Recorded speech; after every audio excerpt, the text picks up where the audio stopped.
Usually by the third film in a series, the mojo that made the original film a hit begins to waver a bit. Let's see if that's the case with the second sequel to the cult hit 13 Cameras, entitled, appropriately, 15 Cameras.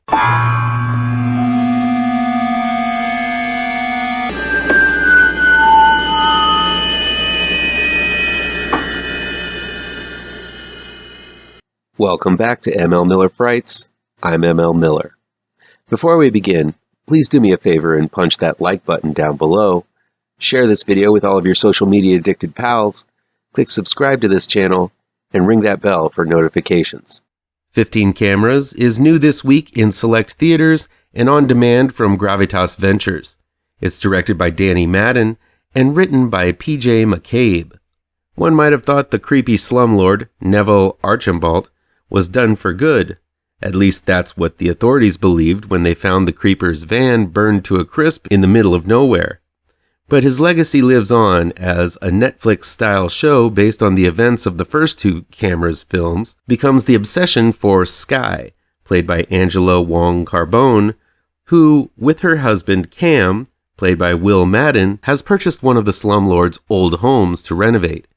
While repairing the water heater, Cam stumbles upon a hidden lair of the slumlord in the walls of their duplex. At first he wants to report it, but when he is able to access the cameras planted throughout the building, Cam becomes obsessed with watching his neighbors and his own wife through the cameras. Cam's obsession with voyeurism grows, putting him in more dangerous situations when a pair of college gals move into the duplex next door. And outside, a very familiar van has been lurking around the neighborhood. With the death of Neville Archambault, one would think the 13 Cameras films would have come to an end. But though he doesn't appear in 15 Cameras, he's all over the movie in spirit through footage from previous movies and maybe a little camera trickery here and there. Instead, the second sequel focuses on how Archambault's slumlord might have started out, as 15 Cameras is all about the temptation of voyeurism and how that can become an addiction. This is a very smart way of continuing the series, though the way they end this one makes me think this one could be the final nail in the coffin for this surprisingly good series. At least I hope so it ends on a high note. The film slowly and meticulously maps out Cam's fall from normal dude to twisted perv, told pretty much solely from Cam's point of view, and I realize the name Cam isn't a mistake, but a somewhat clever pun about the title of the film itself. This allows us to sort of understand why Cam might become addicted to watching people, as it slowly takes over his entire life, leading him to riskier and riskier behavior as the secret camera room is inside the duplex he has rented out to the two college gals. So Cam must sneak into the apartment to see the footage. Yes, that's creepy as all get out, but how many of you have wondered what your neighbor was up to, and what would you do if you had a chance to check them out? This film forces you to ask those questions. Shades of Rear Window begin to pop up as it seems someone might just be stalking the house, and Cam begins to think it's the slumlord. Meanwhile, Skye is continuing to obsess about the Netflix series about the slumlord, playing junior detective and hypothesizing that the creeper may still be alive.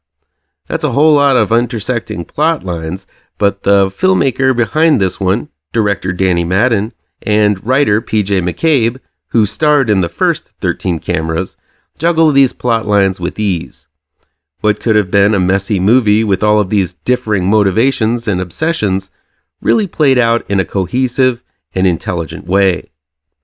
The acting is surprisingly good here. Will Madden does a good job walking the line of sympathetic middle-aged man facing a midlife crisis and cretinous perv. Yes, he does some despicable things, but somehow manages to stay likable for the most part, which is no easy feat given the things we see him do. And Angela Wong Carbone is mesmerizing as Skye, who is innocent and somewhat naive as to what is going on with her husband, but drawn to the mystery of the slumlord like a moth to a flame. Both of these actors are high caliber and sell some difficult emotional scenes in 15 Cameras. Finally, it's great to see Jim Cummings make a cameo in the documentary footage, It seems a lot of the actors and people behind the camera are part of Cummings' crew, and the quality of his films, as well as some of the wry wit you find in them, definitely rubs off a lot on 15 Cameras. I found 14 Cameras to teeter a bit too far into the torture genre, as we find out what the slumlord does to his victims after he's finished with them. 15 Cameras leans more towards the psychologically horrific original 13 Cameras, and I think I like it a little bit better than the sequel. With the passing of Archambault, I would hope this film would be a good way to end the series, as this one seems to be dedicated to the monstrously iconic Tor Johnson-esque actor. 15 Cameras circles back on itself in an almost perfect way. It's a highly accomplished sequel that remembers what made the first 13 Cameras so chilling.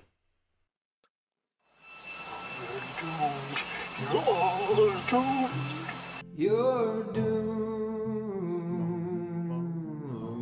to live the life you're meant to be, stuck inside your reality. You're